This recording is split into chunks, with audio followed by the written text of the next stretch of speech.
Good morning first year बच्चों। आज lesson का आगे का भाग पढ़ाया जा रहा है शिष्टाचार। शिष्टाचार जिसके लेखक कौन है? समीर जी है।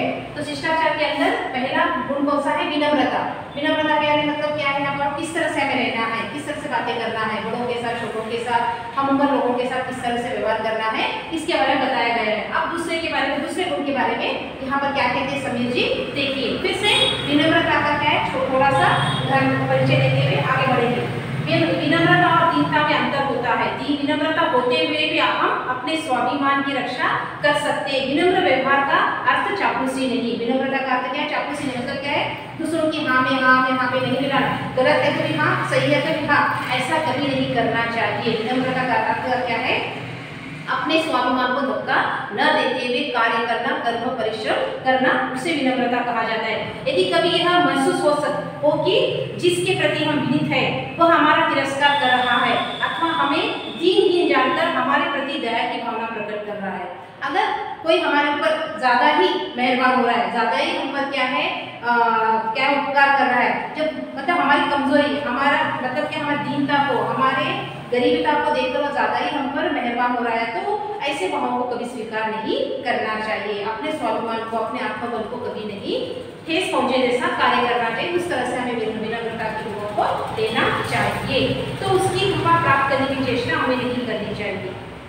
किसी के दया पर अपना जीवन व्यतीत नहीं करना। दया अपने बल पर, अपने हिम्मत पर, अपनी शक्ति पर आगे बढ़ने का, अपने श्रम पर आगे बढ़ने का प्रयत्न करना चाहिए, न कि किसी पर आधारित होकर। ये विनम्रता का गुण होता है। डॉक्टर समीर जी कहते हैं। दूसरा गुण यहाँ पर क्या बताया जा रहा है? दूसरों की निजी बातों को दखल न देना। दूसरों की निजी बातों में दखल न देना। शिष्टाचार का दूसरा विशेष गुण क्या है? दूसरों की निजी बातों में दखल न देना। हर व्यक्ति का अपना एक निजी जीवन होता है। हर किसी का एक पर्सनल लाइफ रहता है, निजी जीवन रहता है। किसी का भी निजी जीवन के अंदर हम दखल देना नहीं चाहिए। दखल देकर उनको उपदेश, एडवाइस वगैरह देना, रास्ता बताना, ये नहीं करना, क्योंकि उनको स्वयं को मालूम है कि मैं जो कर रहा हूँ, कर रही हूँ, ये सही है या गलत है। और सही गलत अच्छी तरह से परख कर कदम उठाने का प्रयत्न करना चाहिए, न कि दिल की बात सुनना या दिमाग की बात सुनना। एक ही तरफ का सोच रखकर कभी काम नहीं करना चाहिए।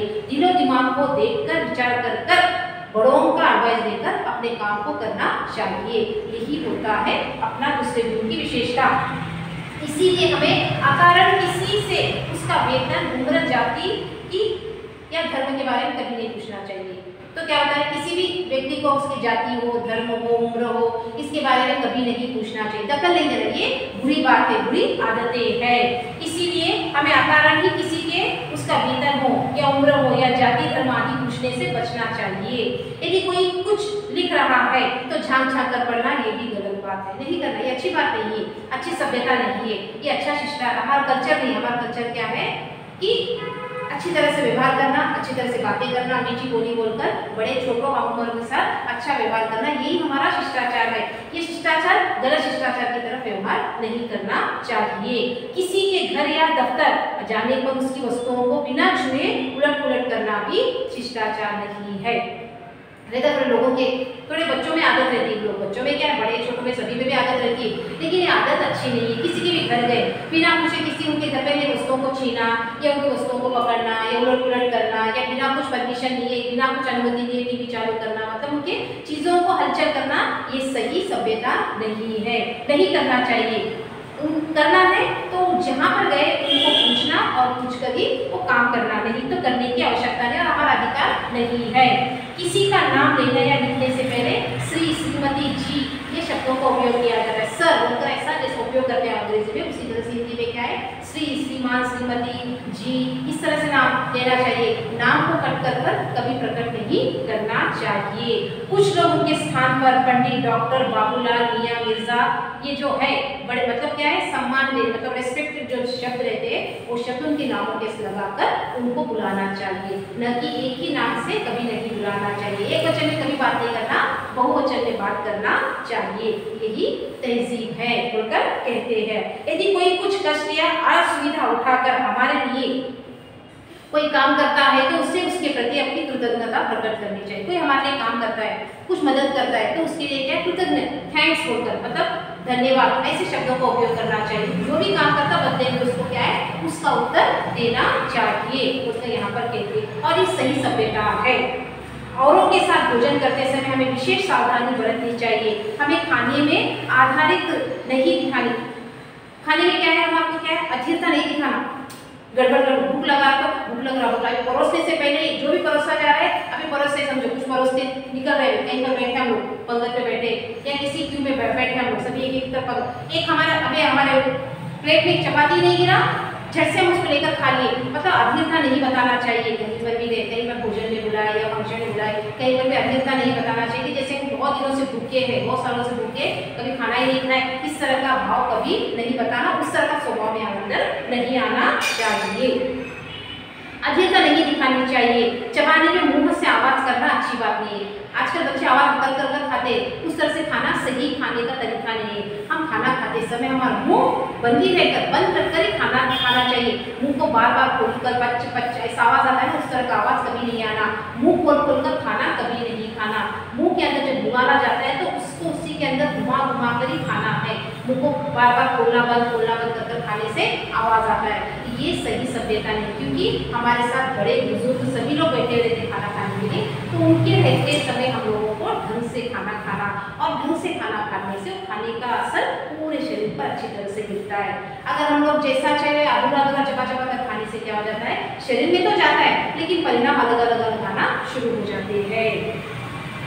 आवाज नहीं आनी चाहिए। यदि हमारे घर में कोई अतिथि भोजन कर रहे हैं तो उनकी रुचि का भोजन बनवाना उचित है, पर जब वे खा रहे हैं तब उनके मना करने पर भी रोटी पूरी सब्जी आदि उनकी थाली में जबरदस्ती नहीं डालना। अभी कोई कहते नहीं बस हो गया, तो आपको बहुत प्रिय व्यक्ति उसको जबरदस्ती उसके प्लेट में कभी नहीं डालना चाहिए, क्योंकि अन्न का अपमान करना मतलब क्या है, खुद का अपना नुकसान करने के बराबर। इसीलिए क्या है, जबरदस्ती किसी को भी कोई वस्तु नहीं डालना चाहिए प्लेट में या परोसने का प्रयत्न नहीं करना। जितना वो चाहता है उतना ही उसके लिए काफी है। इस तरह से क्या है, दूसरों की निजी बातों में दखल न देने के आपको यहाँ पर समीर जी इस तरह से कहते हैं। और तीसरा और आखिरी है, आपको मैं कल बता दूंगी। और विशेष सूचना क्या है कि कल आपका फर्स्ट ईयर का यूनिट टेस्ट रहता है 10 बजे फर्स्ट ईयर जो भी सेकेंड लैंग्वेज फर्स्ट ईयर के बच्चे हैं, मतलब क्या है उन सभी को बेटा कल 10 बजे तो आपको क्या है हिंदी का टेस्ट रहता है। और हिंदी का टेस्ट अच्छी तरह से लिखकर आप लोग मुझे नेक्स्ट डे ला कर दीजिए, या नहीं तो पीडीएफ कीजिए। आपको जिस तरह से आराम होता है उस तरह से आप कीजिए। मैक्सिमम क्या है पीडीएफ भी भेजिए, और अगर यहाँ का आप लोग कॉलेज ला कर देंगे तो तब तक आपको करेक्शन कर भी दिया जाएगा। और साथ में जो भी बच्चे टीसी ओरिजिनल नहीं दिए, टीसी ओरिजिनल के साथ उसकी जेरॉक्स कॉपी भी लाकर देना है। ओरिजिनल प्लस जेरॉक्स कॉपी दोनों भी साथ में लाकर देना है, जो बच्चे नहीं दिए हैं। जैसे कि लैंग्वेज हिंदी हो या उर्दू हो या तेलुगु हो, जो भी है वो कल हो या परसों हो, एग्जाम होने के बाद लाकर दीजिए। जितना जल्दी हो सके आपको ओरिजिनल सर्टिफिकेट लाकर देने का प्रयत्न कीजिए। कल आपको फर्स्ट ईयर का यूनिट टेस्ट फर्स्ट 10 o'clock शुरू होगा। आपको मैं 10 मिनट्स पहले क्या है क्वेश्चन पेपर भेज दूंगी, और सिर्फ एक ही लेसन है कबीरदास के सभी संदर्भ व्याख्या प्लस 1 मार्क्स के क्वेश्चन आंसर, और 3 मार्क्स वाले लॉन्ग क्वेश्चन बोलकर है वहाँ पर मेंशन किया गया है, वो अच्छी तरह से देख लो, पढ़ लो। और क्वेश्चन पेपर आपको कल सवेरे एक 15 मिनट पहले 10 मिनट पहले भेज दूंगी आपको मैं। तो सभी रेडी रहिए। A4 साइज में आप लिखिए, ब्लैक और ब्लू 2 पेनों का उपयोग कीजिए। क्वेश्चन लिखने की आवश्यकता नहीं, आपको सीधा क्वेश्चन नंबर डालना और आंसर लिखना, बस इतना ही।